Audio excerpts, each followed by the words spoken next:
ಎಲ್ಲರ ಕರೆಗಳ ಮೇಲೆ ಕೇಳೋಣ. ನಿನ್ನ ಕೃಪೆ, ನಿನ್ನ ಕೃಪೆ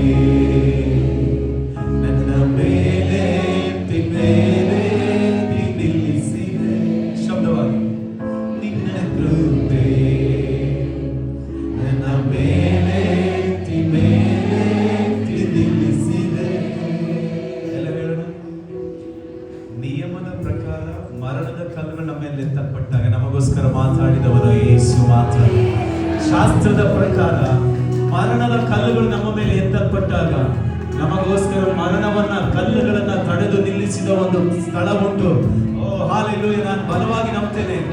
ಆವತ್ತು ಆ ತಡೆದ ಕಲ್ಲುಗಳನ್ನ ನಿಲ್ಲಿಸಿದ ಮರಣಕ್ಕೆ ಹೋಗಬೇಕಾದಂತ ಒಂದು ಸ್ತ್ರೀಯನ್ನ ಕಲ್ಲುಗಳು ತಡೆದು ನಿಲ್ಲಿಕ್ಕೆ ಕಾರಣ ಆ ಮಧ್ಯದಲ್ಲಿ, ಆ ಸ್ತ್ರೀಗೂ ಆ ಕಲ್ಲುಗಳ ಮಧ್ಯದಲ್ಲಿ ಒಂದು ಸ್ಥಳ ಇದೆ. ಆ ಸ್ಥಳನೇ ನಾನು ನೀನು ಆರಾಧಿಸುವ ಯೇಸು ಎಂಬ ಕೃಪೆಯ ಸ್ಥಳ. ಅದೇ ನನ್ನನ್ನ ನಿನ್ನನ್ನ ಬದುಕುವಂತೆ ಮಾಡಿದೆ, ಅದೇ ನನ್ನನ್ನ ನಿನ್ನನ್ನ ಜೀವಿಸುವಂತೆ ಮಾಡಿದೆ. ನಿಯಮದ ಪ್ರಕಾರ ನಾನು ನೀನು ಮರಣಕ್ಕೆ ಹೋಗಬೇಕಾಗಿತ್ತು, ಆದ್ರೆ ನಾನು ನೀನು ತಲೆ ಎತ್ತಿ ನೋಡುವಾಗ ಕಂಡದ್ದು ನಿಯಮವಲ್ಲ, ಕಂಡದ್ದು ದೇವರ ಕರುಣೆ, ದೇವರ ಕೃಪೆಯನ್ನ ಕಂಡಿದೆ. ಹಾಲೆಲೂಯಾ. ಕರೆಗಳ ಮೇಲೆ ಕೆತ್ತಿ ದೇವರಿಗೊಂದು ಸ್ತೋತ್ರ ಮಾಡೋಣ. ನಿಯಮದ ಪ್ರಕಾರ, ನಿಯಮದ ಪ್ರಕಾರ ಮರಣದ ಕಲ್ಲುಗಳು ನನ್ನ ಮೇಲೆ ಎತ್ತಲ್ಪಟ್ಟಾಗ ನನ್ನ ಜೊತೆ ನಿಂತು ಮರಣವ ತಡೆದು ನನಗಾಗಿ ಮಾತಾಡಿದೆ. ಶಬ್ದವಾಗಿ ನಿಯಮದ ಪ್ರಕಾರ ಮರಣದ ಕಲ್ಲುಗಳು ನನ್ನ ಮೇಲೆ ಎತ್ತಲ್ಪಟ್ಟಾಗ ನನ್ನ ಜೊತೆ ನಿಂತು ಮರಣವ ತಡೆದು ನನಗಾಗಿ ಮಾತಾಡಿದೆ. ತಲೆಯ ಎತ್ತಿದೆ, ಕರುಣೆ ಕಂಡೆನು, ನಿಯಮವಿಲ್ಲದ ಒಂದು ಸ್ಥಳವ ಕಂಡು.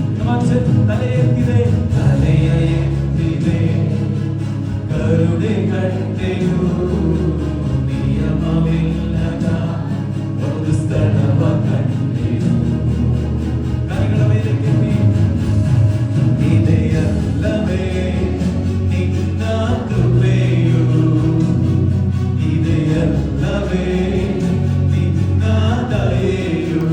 ಇದೆಯಲ್ಲವೇ, ಇದೆಯಲ್ಲವೇ ನಿನ್ನ ಕೃಪೆಯು, ಇದೆಯಲ್ಲವೇ ನಿನ್ನ ದಯೆಯು.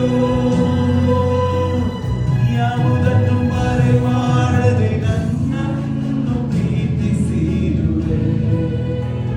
ನನ್ನ ಮೇಲೆ ತಪ್ಪೊರಿಸದೆ, ನನ್ನ ಮೇಲೆ ತಪ್ಪೊರಿಸದೆ ನನ್ನನ್ನು ಕ್ಷಮಿಸಿರುವೆ.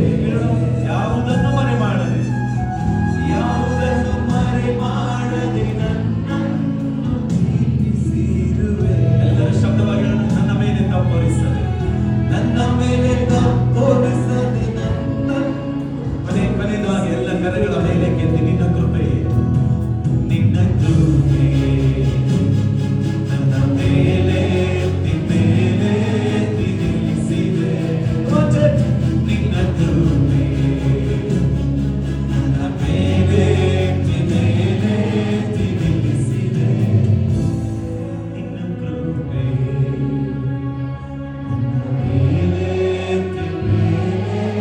ನಿಲ್ಲಿಸಿದೆ. ಶಬ್ದವಾಗಿ ಹೇಳೋಣ. ನಿನ್ನ ಕೃಪೆ